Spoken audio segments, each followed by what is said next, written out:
Forget the usual takeout. Today we're making Koftey Andey, a dish so luxurious it's the culinary equivalent of wearing a tuxedo to dinner. This isn't something you'll find at your local restaurant unless you've got some very exclusive connections. Perfect for impressing your guests or just treating yourself like royalty on a random weekday. I've prepared all the ingredients in advance.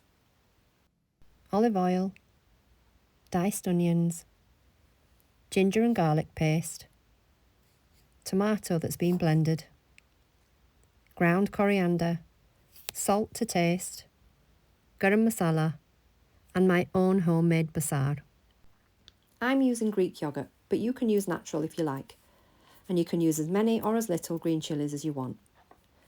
We're going to garnish right at the end with freshly chopped coriander.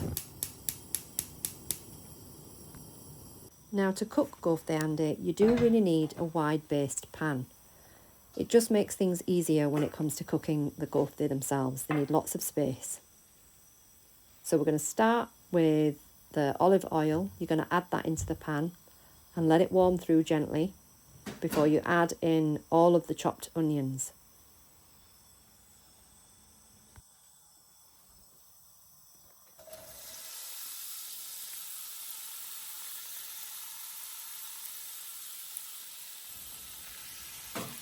We're going to stir these through and coat them with all of the oil. And the trick is here to just let these cook really gently until they're all softened and golden brown. Now I've skipped ahead. It usually takes about 5 minutes, but this is the kind of colour that you're looking for. And this is really where all the flavour comes from. Some people like to add sugar into their curries for the sweetness, but if you let your onions caramelise, they will actually release their own sweetness. So into this we are going to add in our ginger and garlic paste. Now I prepare mine in advance and I keep it in the fridge. I do have a little video somewhere on YouTube where you can see how I do that. We're going to stir this through and let it cook gently, making sure that you don't let it burn or stick to the pan, otherwise you'll get a bitter taste. You really want to get rid of that raw garlic smell. Once it's caramelised and you can see that it's browning, you want to stir in your blended tomatoes. Give it a really good stir. And then usually I tend to add in a little bit of water just to cool things down a little bit and slow down the cooking process. And also just so that when we add in the spices, which is coming next, they don't burn. If the heat is too high on your pan and you add in your spices, they can release a bit of a bitter taste. So to avoid that, I'm adding in a little bit of water. So we're going to go in with all of the spices. That's the coriander that's gone in there. Your salt, you can add as much or as little as you want to. I don't really like to specify the amount, so it's up to you how much you put in. It's personal taste, really. That's the garam masala that's gone in. And this is my own homemade basar, which is made with chili powder, turmeric, paprika. I use curry powder in mine as well. Every household's got their own basar mix. This is mine. Well, my mum's really. Now we're going to stir that through gently. Make sure your heat's not too high because you don't want them to burn, like I said before. If you need to, you can add in a little bit of water as well. At this stage, I'm going to add in the yoghurt. Now, if you're using natural yoghurt, just make sure you've given it a good whisk before you stir it through. Otherwise, you'll find that you get little clumps of yoghurt and it kind of curdles, which is never attractive in a curry, really. Give that a really good stir, and it does actually release a lot of liquid into the curry anyway, so it kind of makes things a little bit easier to stir. So you might not need to add in the water, but if you do, feel free. It will just evaporate. Cook that through really well, and then at this point we're going to add in the green chilies. I tend not to add the green chilies in when the onions go in, because if the chilies catch the oil, they can really catch the back of your throat and it's never pleasant. So to avoid that, I add them in after I've made the masala. So you're going to give that a good stir, and then just turn the heat down. And now I like to blend my masala that I've made. Some people tend to blend their onions before they cook them, but actually I find that you don't get the same caramelization. So I tend to cook my onions and all of my masala first, and then I blend it to a nice smooth paste. That means that when you add in the water that we're going to add in later to make the gravy, you won't have big clumps of chilies and onions and everything else floating about, which is never pleasant really when you're making a curry like this. A nice smooth blend is better. Once that's done and you're happy with the smoothness of the paste, just set that aside. We're going to come back to this later. And in the meantime, we're going to prep the rest.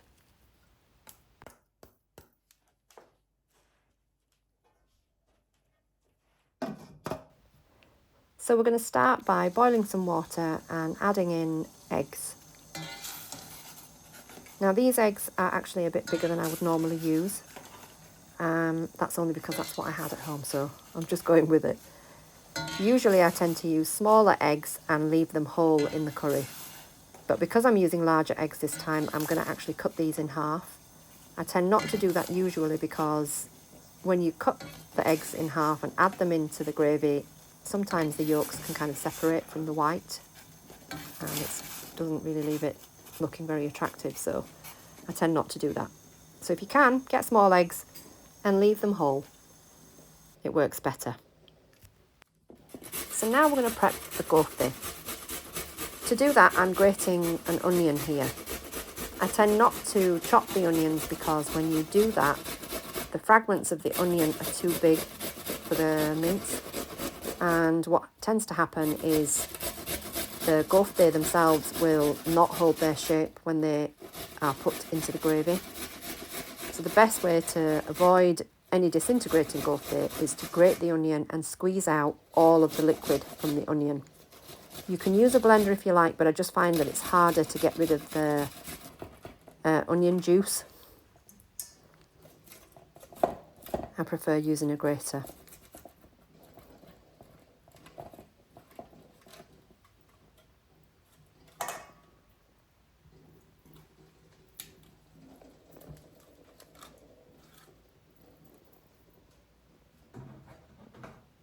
Now that I've scraped the heck out of that grater, you can see how I squeeze out the moisture.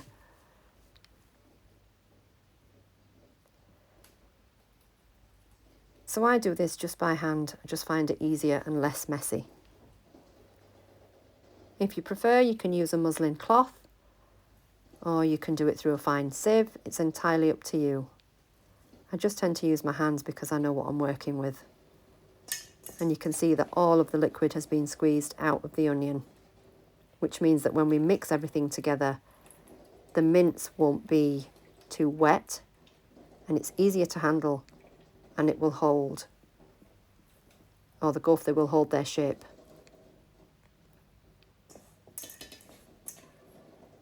So we're just going to squeeze out this last little bit. And once that's done, you can actually discard the liquid that you've squeezed out. We don't need that. And once that's in, I'm using 1.5 kilograms of chicken mince. You can use lamb if you like, but all of this will make about 30 koftey, maybe even 40 actually. So into that is going to go garam masala, coriander, salt and pepper to taste. We've got cumin here. And then I've got a good dollop of ginger and garlic paste. Green chilies that have been blended. Important to blend these. You don't want any chunky bits of chili. And then also some freshly chopped coriander and an egg that will help to hold it all together.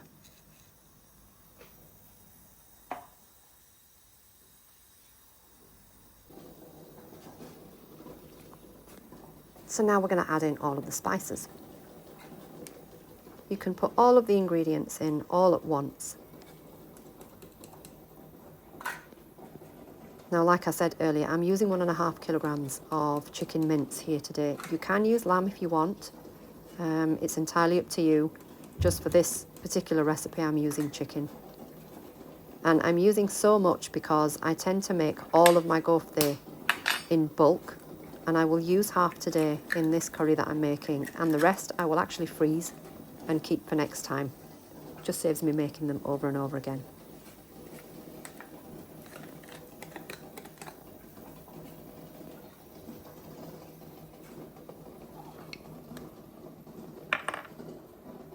You can add as many green chilies as you like, it's entirely up to you. I've got about 6 green chilies here. Mine are quite feisty, so be careful when you're picking your chilies. Some of them can be really, really hot.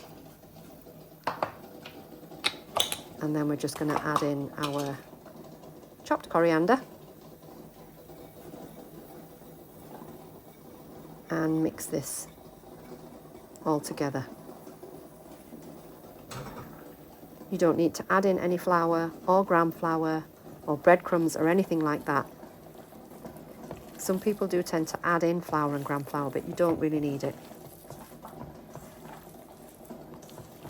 Give this a really good mix together. Make sure all the ingredients are completely combined. You can do this with a spoon or with your hand, it's entirely up to you. But I like using my hand. And there you can see it's all mixed in together. Now comes the fun part.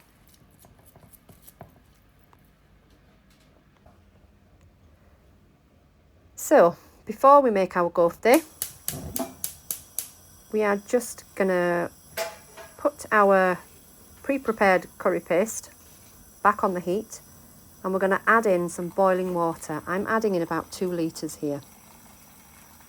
And I'll be making about 20 koftey, 21 koftey. So this dish is probably enough to feed about 6 people. So once we've added in all of that water, we're just going to give this a really good stir and make sure we combine all of that masala into the water so that it can just cook off gently and make a nice gravy. So I've added in about 2 litres of water here, but it's entirely up to you. You can add a little bit more if you want to. It just depends how thick or thin you like your gravy to be.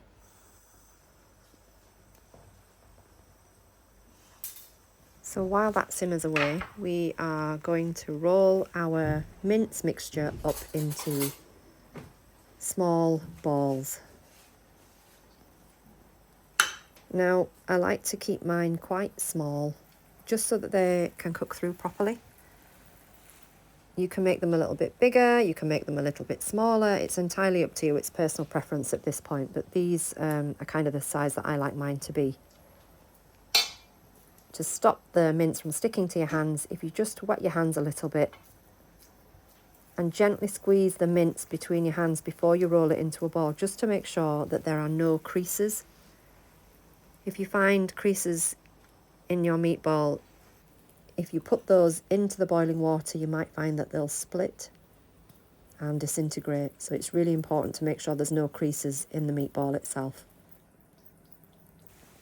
I've made 21 koftey today for this particular dish, and what I'll do later is make the rest of the mince mixture into more meatballs, and I will freeze them. So if you look here on the meatballs, you'll see that it's all smooth and there are no creases in. You've just got to make sure that all of your meatballs are the same size so they all cook at the same time in the gravy. Once they're done, we are just going to gently put these into the gravy and they will cook in the sauce. Some people fry their koftey in oil before they put them into the gravy. And I think a lot of people tend to add flour and breadcrumbs and things like that to bind the mince mixture together. But if you're really careful with the moisture levels of your mince, you won't need to do any of that. You won't need to fry them, and you won't need to add in any flour or breadcrumbs. Just make sure that your mince is nice and firm, has a good mixture of fat and meat, and that you don't let any extra moisture into the mixture. These usually take about 15 to 20 minutes to cook on a gentle heat. just make sure that you resist the temptation to stir the meatballs into the gravy, especially at this stage when the mince is raw. You want to handle them as little as possible, just to make sure they don't disintegrate into the gravy itself. So we're just going to pop the lid on, crank the heat up a tiny bit, and let it simmer while we get on with peeling the boiled eggs. Surprisingly, these peeled quite well. Not sure about you, but usually when I'm peeling eggs, the shell sticks to the egg itself, and they're a nightmare to peel. So do your best to get them nice and smooth because they look nicer in the curry. And actually, if you find that your shell does stick to the egg itself once it's boiled and they're really difficult to peel, I learned a little trick online. If you just stir into your boiling water a spoonful of bicarbonate of soda, it makes the eggs peel much easier.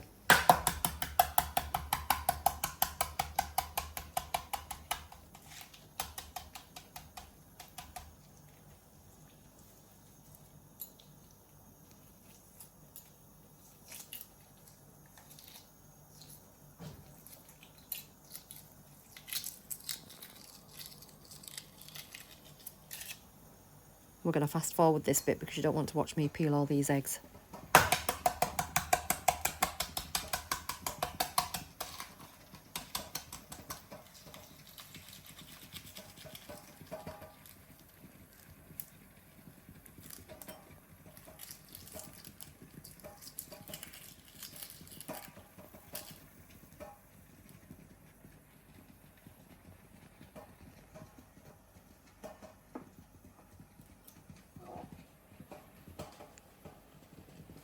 So once the eggs are peeled, we're just going to gently slice these in half. And like I said earlier, if you can use small eggs, then do. Cutting them in half means that the yolk will just disintegrate into the gravy, which is not great really, especially when you're serving these as an entertainment dish.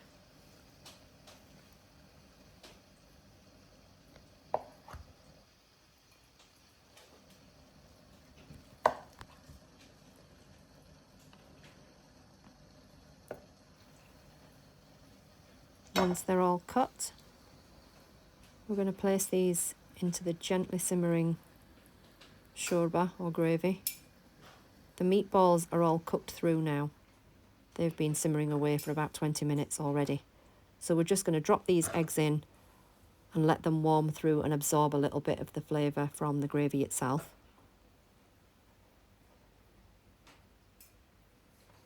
Doesn't take long at all, just a couple of minutes.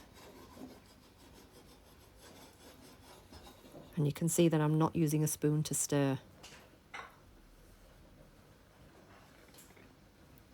So I'm just going to add in the stems of the chopped coriander from earlier. The stems take a little bit longer to cook, so we're just going to pop those in now and let them simmer away while the eggs warm through, and then we'll use the rest to garnish the dish at the end. So just going to pop the lid on, bring that to a gentle boil, and there we are, all done. Literally just takes a couple of minutes. So we're going to sprinkle in the coriander, keep a little bit behind so we can use it as a garnish.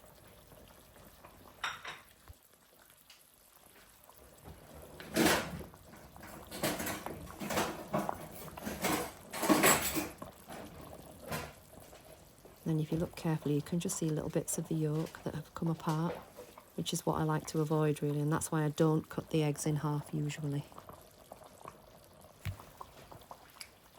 So now that the eggs are all warmed through, we're just going to agitate this a little bit just to make sure everything's as it should be, and it's ready to serve.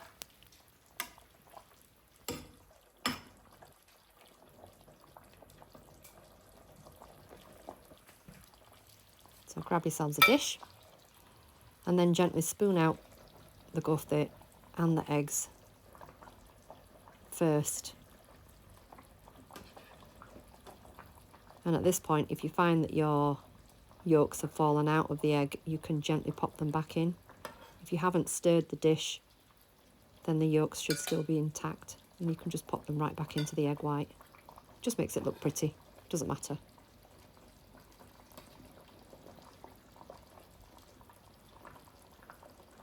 You can see that some of mine have come out.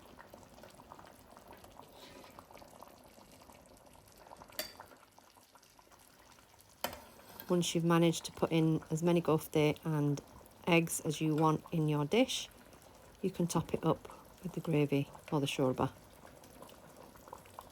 And just be careful because your dish might get hot at this point, so you can see me grabbing the tea towel. Just top it up. And there you have it. Perfect Koftey Andey. A brilliant dish if you're entertaining. And we love making this on Eid as well.